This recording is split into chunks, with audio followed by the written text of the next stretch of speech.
आज हम आपको अलग अलग लोकों के विषय में बताएंगे जिसका उल्लेख हमें शिव महापुराण में प्राप्त होता है। ये जो धरती है, ये जो पृथ्वी है, ये भूलोक में आती है। देखिए, भूलोक जो है वो यहाँ पर है। हमें पता है कि भूलोक के नीचे अतल, वितल, सुतल, तलातल, रसातल, महातल, पाताल, ये 7 लोक। भू, भुव, स्वाहा, महा, जन, तप, सत्य, मतलब ये 14 लोक होते हैं। तो ये जो 14 लोक है, ये 14 लोक ये ब्रह्मा जी के लोक कहे जाते हैं, ब्रह्मा जी के। और हमारा जो अस्तित्व है भूलोक, ये यहाँ पर है। देखिए, यहाँ तक आता है सत्यलोक। इनका अधिपत्य सारा होता है ब्रह्मदेव के पास। अब इसके ऊपर अगर हम जाएंगे तो यहाँ पर विष्णु भगवान के 14 लोक यहाँ पर देखे जा सकते हैं। इस लोक में विष्णु जी और लक्ष्मी जी यहाँ पर निवास करते हैं और वे इन लोकों के अहम देवता माने जाते हैं। क्षमा लोक जो है वो इस लोक का अंतिम लोक है। जिस प्रकार से सत्यलोक ये इन 14 लोकों का अंतिम लोक है, उसी प्रकार क्षमा लोक ये इस विष्णु जी के 14 लोकों का अंतिम लोक है। उसके ऊपर अगर देखा जाए तो रुद्रदेव भगवान के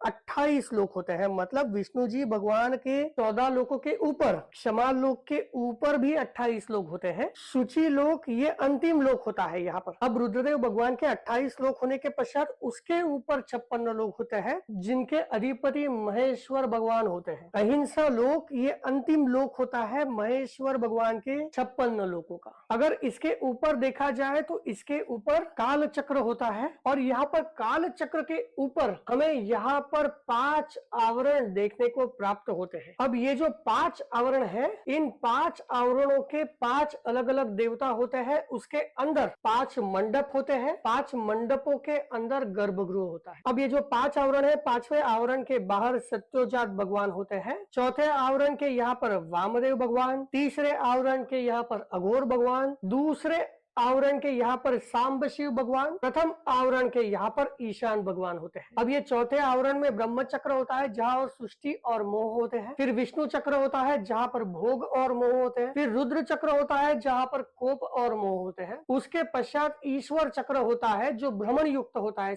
हमेशा। उसके अंदर मंडप देखा जाता है। अब इस मंडप के भी 5 आवरण होते हैं। जो 5वां आवरण होता है वो ध्यान और धर्म का होता है। चौथा आवरण चंद्रशेखर भगवान, बलिनाथ भगवान का होता है, जहां से अमृत की प्राप्ति होती है। उसके अंदर सोमस्कंद भगवान होते हैं। उसके अंदर नृत्य मंडप होता है। उसके अंदर मूल माया होती है और सबसे अंदर यहाँ पर गर्भगृह होता है। अब ये जो गर्भगृह होता है, इस गर्भगृह में निर्गुण लिंग होता है, वहां पर शिव भगवान होते हैं। अब ये गर्भगृह के आगे, मतलब नंदी भगवान के आगे उसे कोई भी ग्रहण नहीं कर सकता, उसे कोई भी जान नहीं सकता, केवल नंदी भगवान जान सकते हैं। तो देखिए, ये सारा हमें प्राप्त होता है शिव पुराण में। हम यहाँ पर रहते हैं भूलोक में। अब नमः शिवाय इस मंत्र का 100 लाख जाप करने के पश्चात व्यक्ति इस ब्रह्मा जी के 14 लोकों से मुक्त होता है। फिर 100 लाख जाप करने के पश्चात विष्णु जी के 14 लोकों से मुक्त होता है। फिर 100 लोकों का जाप करने के पश्चात रुद्र लोक से मुक्त होता है। इस प्रकार करते करते जब किसी व्यक्ति का 105 करोड़ बार जाप हो जाता है तो ऐसा व्यक्ति निर्गुण शिव भगवान में विलीन हो जाता है।